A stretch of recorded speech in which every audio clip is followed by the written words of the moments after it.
Aujourd'hui, on va travailler avec de la résine UV, avec ce moule, et puis de la crème pour les mains, et en plus quelques jolies poudres pour le nail art. Allez, c'est parti!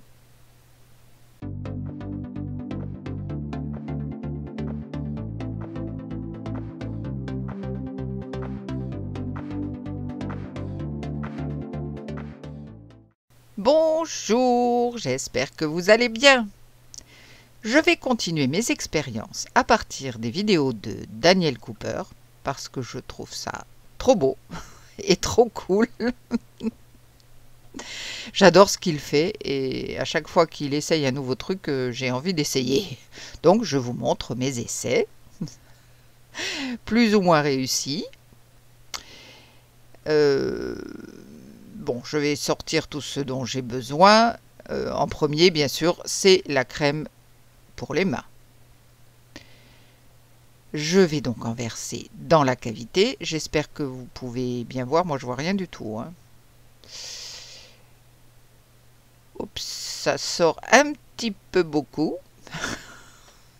Il va falloir que j'en enlève parce que là, ça fait vraiment trop. Donc avec un petit outil en silicone, un petit pinceau en silicone, j'enlève l'excédent. C'est pour essayer, je vais essayer de donner une espèce de forme, une forme libre si je puis dire, très libre. Voilà, je la répartis dans la cavité et puis j'enlève ce qui me semble un petit peu trop, hein, quand même. C'est gras. C'est très gras.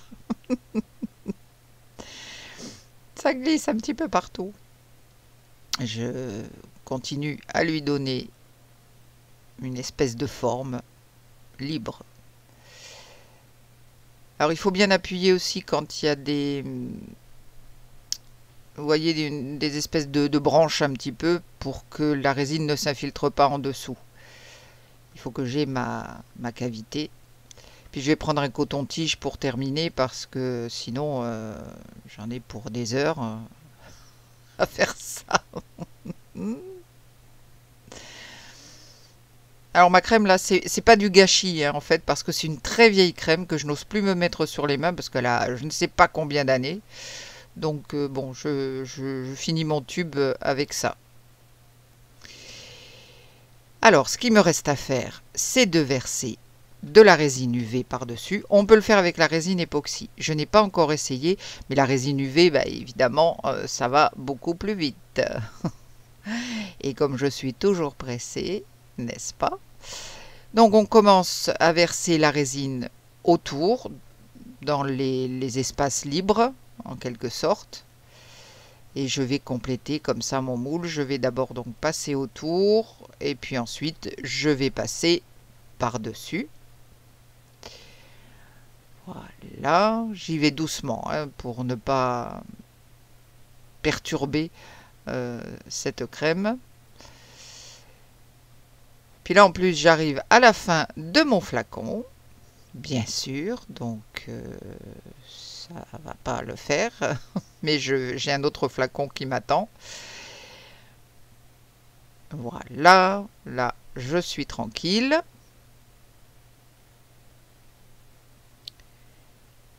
Je verse bien tout autour. Je laisse juste, je sais pas, peut-être un petit millimètre du bord.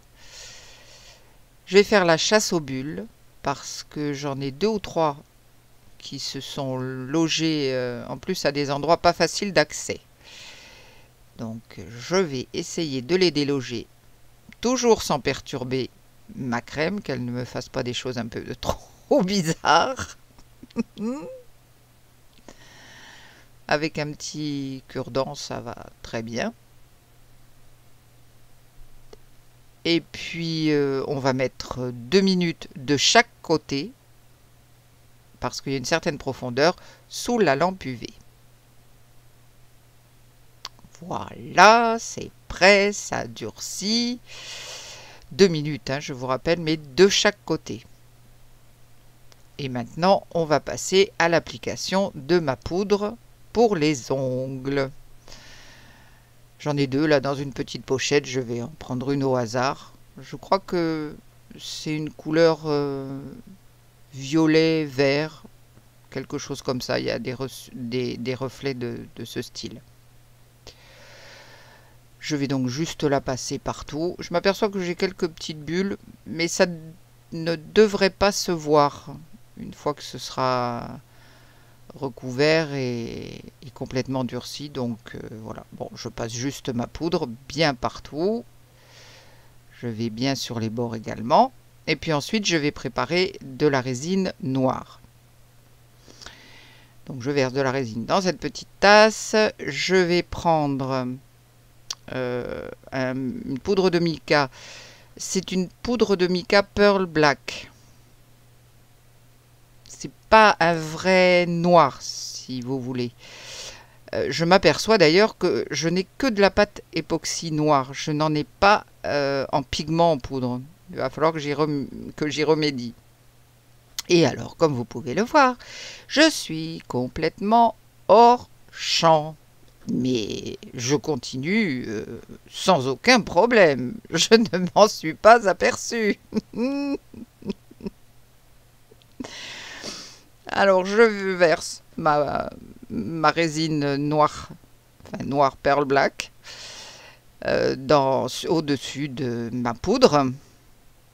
Et j'essaye de la répartir le mieux possible. Il faut une fine couche, d'abord pour qu'elle sèche, puisque c'est quand même une couleur opaque.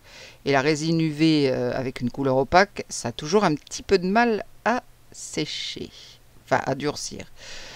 Ah voilà, vous voyez un petit peu. Donc je bouge mon moule pour qu'elle se répartisse bien. Puis avec mon petit outil en caoutchouc, je la répartis, mais sans aller au fond. Disons sans toucher la poudre pour ne pas laisser de marques.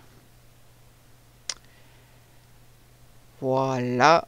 Donc maintenant, eh bien, il va me rester à enlever les bulles, parce que j'en ai quelques-unes à compléter d'abord, pour que je n'ai pas de trous.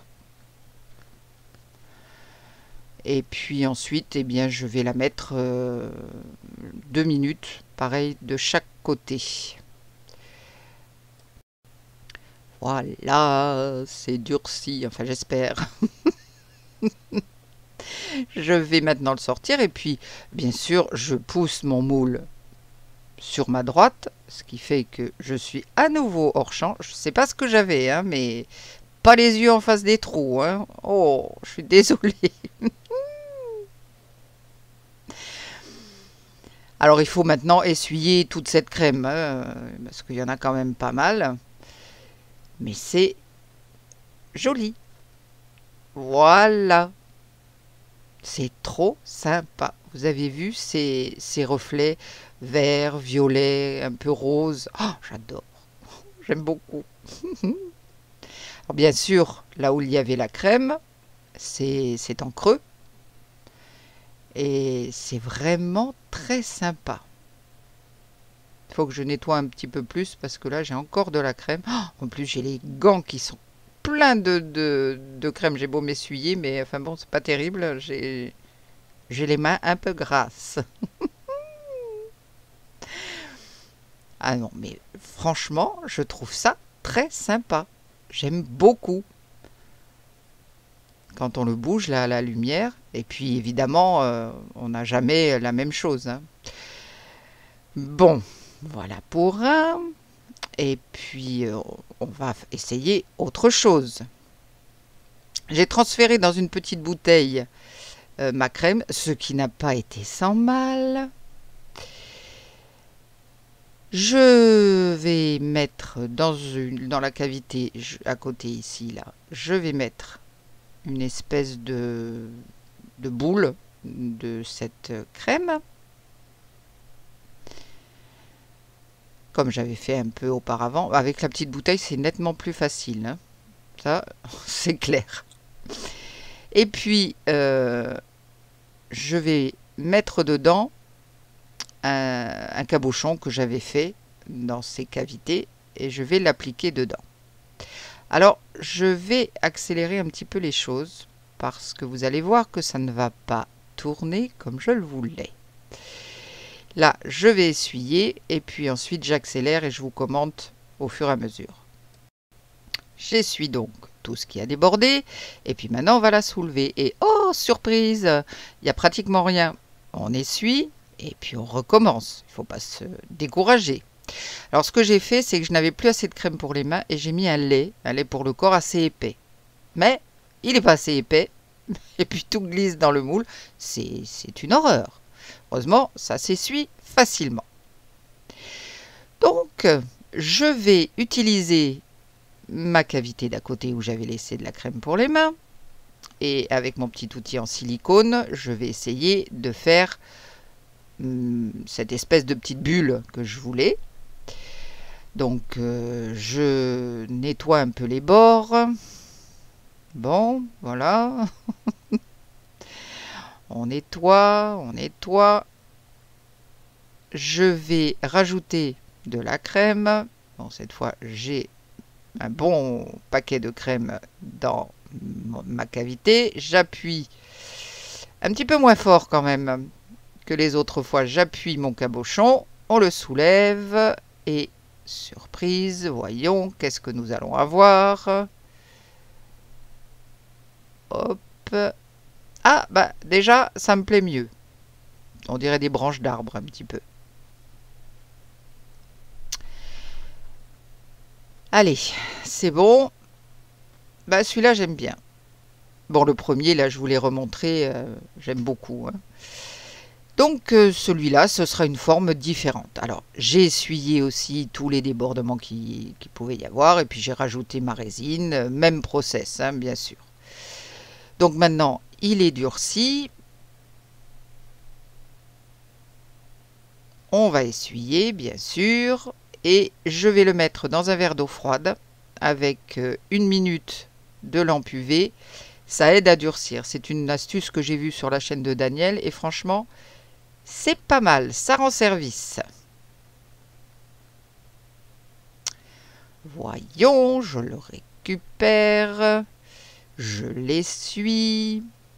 C'est encore un petit peu gras. Hein. Il faudra que je passe de l'alcool dessus. Et voyons le résultat, une fois que je l'aurai bien essuyé. Voyons, voyons, et voilà. Alors, on ne voit pas bien à l'écran, en fait, les reflets sont un peu bleutés. Et alors, j'aime bien, parce qu'on dirait, alors, soit des branches d'arbres, ou alors des sortes de griffures. Bon, ça, on ne peut pas l'obtenir comme ça. Peut-être avec un outil à graver, je ne sais pas. Mais en tout cas, j'aime bien. J'adore cette technique. Alors, laquelle préférez-vous? Celle-ci en bleu? Elle est pas mal. Ou alors celle-ci avec les reflets violets et verts? J'aime bien. J'aime bien les deux. Ah oui, non, ça me plaît. Ça va. Je suis pas trop déçue. Je ne m'en suis pas trop mal sortie. Par contre, il faut vraiment que je trouve une lotion, un lait ou je ne sais quoi qui soit vraiment bien épais. Parce que il faut que ça tienne dans le moule. Bon, ben voilà pour mes petits essais du jour. J'espère que ça vous aura plu. Que ça vous donnera envie de tenter. On peut faire plein de choses. Hein. Bon, après, c'est le temps qui manque. Je vous retrouve bientôt. Bye!